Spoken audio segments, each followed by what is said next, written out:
Por que eu me desfiz de um fundo imobiliário que pagava 17% de dividendo ao ano?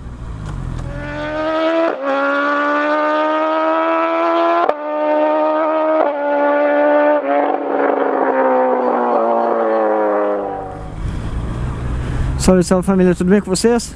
Aqui é o Motociclista Investidor e mais um vídeo.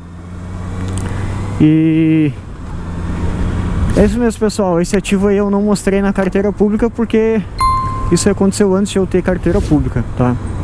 Logo que eu comecei a investir em fundos imobiliários, eu acabei comprando aí um fundo imobiliário que na época estava pagando aí seus 13% de dividendo, tá? Tinha pago, né, nos 12 meses anteriores àquela época, tá?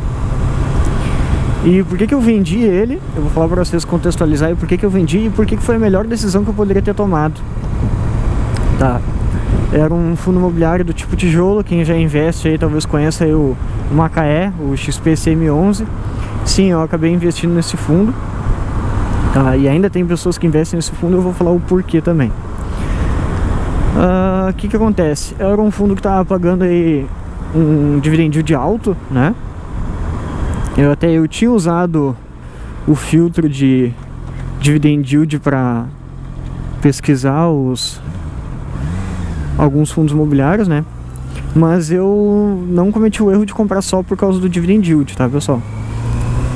Coisa que eu já falei no canal para tomar cuidado. Então eu olhei o preço sobre o valor patrimonial, olhei o gráfico do preço. Ele tinha sofrido uma queda bem grande em 2019. Até tinha dado uma pesquisada no motivo, não tinha encontrado na época. Acabei encontrando depois, que eu já tinha algumas cotas. E olhei a vacância, né? O imóvel estava todo ocupado, infelizmente ele tinha um ativo só, então eu já sabia que era um fundo imobiliário mais arriscado, tá?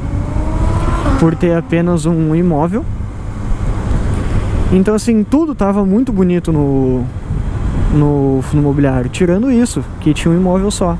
Só que o problema não era ter um imóvel, o problema era ter também só um inquilino.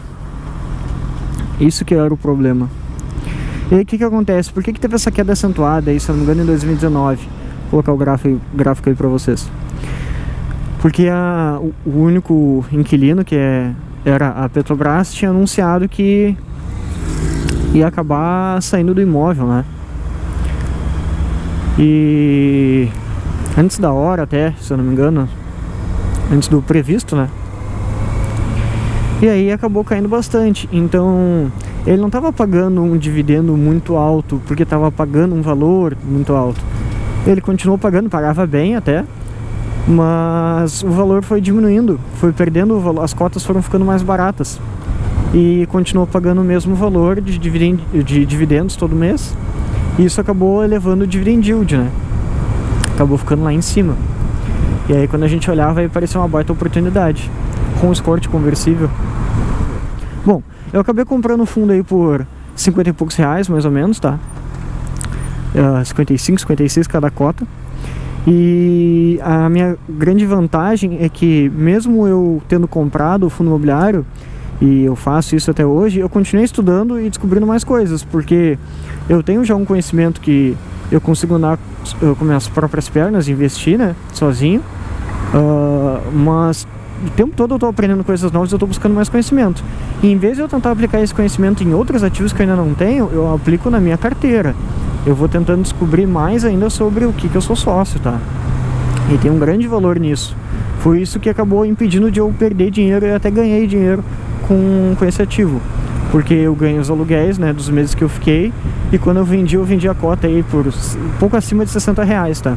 Cada ação. Então eu paguei 50 e poucos, 55, 56 e vendi acima de 60. Só que hoje tá custando 40 reais, 42, vou colocar aí na tela pra vocês. Por que tá custando isso? Porque a Petrobras ela já desocupou já o imóvel. O imóvel tá sem inquilino. E aí isso é um problema, os dividendos já caíram, já. Teve uma época aí que a ação já estava caindo bastante e estava pagando bastante dividendo, que estava passando dos 20% ao ano, tá? Mas aí é uma ilusão.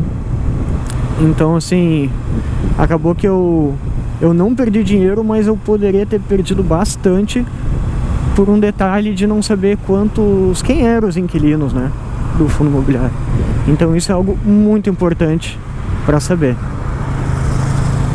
Muito importante mesmo, tá, pessoal? Então não adianta aí só olhar a quantidade de imóveis, a gente tem que saber quem são os inquilinos também. Então aprendi com isso, né? Foi um dos primeiros ativos que eu acabei comprando. E aí quase que eu tomei uma ruim, mas no fim deu tudo certo. Então com certeza foi a melhor escolha, ao meu ver, ter vendido. Até porque na época que eu vendi, estava acontecendo o seguinte: estava tendo as eleições nos Estados Unidos, muitas coisas na bolsa estavam caindo. O que estava segurando mais eram os fundos imobiliários na carteira, mas tinha muitas ações caindo bastante.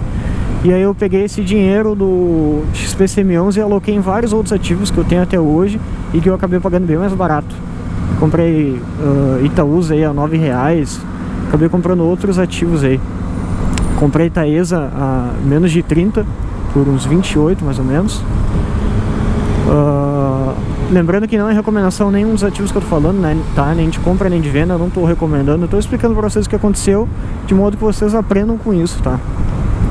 Antes de contar aí por que ainda tem pessoas que estão comprando esse ativo, pedir pra vocês deixar o like se gostaram do vídeo, curtir, compartilhar aí com seus amigos e se inscrever no canal se você não é inscrito, tá? Aqui a gente mistura as duas coisas, educação financeira e as duas rodas, né? E as motos.